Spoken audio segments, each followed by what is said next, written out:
जो question number 12 दिया है, find the direction cosine of the vectors, और यहाँ पर एक वेक्टर दिया है उसका हमें डायरेक्शन कोसाइन फाइंड आउट करना है।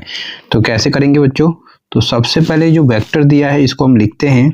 तो ये है आई कैप, साथ में 2j कैप और दिया है आपको 3k कैप, ठीक है। और इस वेक्टर का हम नाम दे देते हैं बच्चों, लेट कर लेते हैं कि ये जो वेक्टर है वो क्या है, ए वेक्टर है, ठीक है। अब आपको इसका डायरेक्शन कोसाइन फाइंड आउट करना है बच्चों।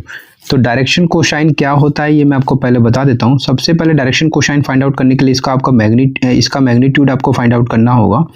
तो मैग्नीट्यूड पहले फाइंड आउट कर लेते हैं बच्चों। तो इसका मैग्नीट्यूड कैसे फाइंड आउट करते हैं? तो आई का कंपोनेंट यहाँ पर 1 दिख रहा है, तो 1 का कर दीजिए स्क्वायर, फिर जे का कंपोनेंट 2 का भी कर दीजिए स्क्वायर, और फिर के का कंपोनेंट 3 दिख रहा है, 3 का कर देंगे स्क्वायर, ठीक है। तो पहले मैं इसका मैग्नीट्यूड फाइंड आउट कर रहा हूँ बच्चों। और जब भी आपको डायरेक्शन कोसाइन फाइंड आउट करना है तो ये आपका 1 का स्क्वायर 1, 2 का स्क्वायर 4 और 3 का स्क्वायर 9, टोटल इसको प्लस कर लीजिए बच्चों। तो 9 और 1 10 और ये आपका 14 हो जाएगा, √14, ठीक है। तो मैग्नीट्यूड में क्या होता है, यूनिट आपको लिख देना बच्चों, जो भी होगा इसका एक यूनिट होगा, ठीक है। अब आपको क्या करना बच्चों, तो इस केस में आपको इसका एक यूनिट वेक्टर फाइंड आउट कर लेना है, यूनिट वेक्टर।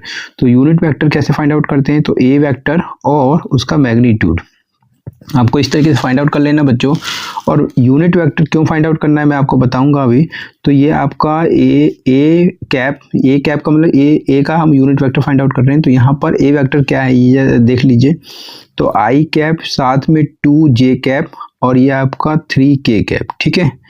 ये जो ए वेक्टर दिया था इसको मैंने यहाँ पर लिख लिया है बच्चों। डिवाइड करेंगे इसके मैग्नीट्यूड से, तो मैग्नीट्यूड का मतलब √14 दिया है, ठीक है। ये हमने फाइंड आउट कर लिया बच्चों। अब हम क्या करेंगे, तो हम इसको अलग अलग कर देंगे। तो ये आई के साथ, फिर जे के साथ, फिर के साथ, तो क्या हो जाएगा 1/√14 और ये आपका आई कैप, साथ में ये 2/√14 और ये आपका जे कैप, साथ में ये के साथ भी जाएगा तो ये आपका 3/√14 हो जाएगा और ये आपका के कैप हो जाएगा, ठीक है। तो इस तरीके से हमने इसको अलग अलग कर लिया। अब यहाँ पर यूनिट वेक्टर में आई का जो कंपोनेंट होगा, जे का जो कंपोनेंट होगा, के का कंपोनेंट होगा, यही इसका डायरेक्शन कोसाइन आता है बच्चों, ठीक है। तो अब आपको डायरेक्शन कोसाइन बताना है बच्चों। तो डायरेक्शन कोसाइंस जो होते हैं उसको हम किससे डिनोट करते हैं?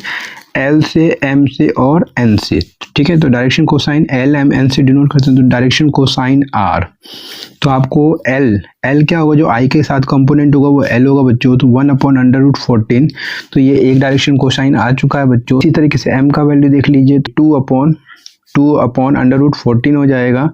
और साथ में यहाँ पर n का वैल्यू भी आपको बताना है। तो n = ये आपका तीसरा डायरेक्शन कोसाइन आएगा, 3/√14 आएगा, ठीक है। तो ये जो आ रहे हैं 3 वैल्यू एलिमेंट, ये इसका डायरेक्शन कोसाइन हो जाएंगे और ये इसका आंसर हो जाएगा, ठीक है। तो उम्मीद करता हूँ बच्चों समझ में आ गया होगा। अगर कोई डाउट है तो कमेंट करके मुझसे पूछ सकते हैं। अगर वीडियो अच्छा लगा है तो प्लीज़ वीडियो को लाइक भी कर लेना। चैनल में पहली बार आए तो प्लीज़ चैनल को सब्सक्राइब कर लेना। मिलते हैं नेक्स्ट वीडियो में। अपने वीडियो को वॉच किया इसके लिए आप सभी का बहुत बहुत धन्यवाद बच्चों।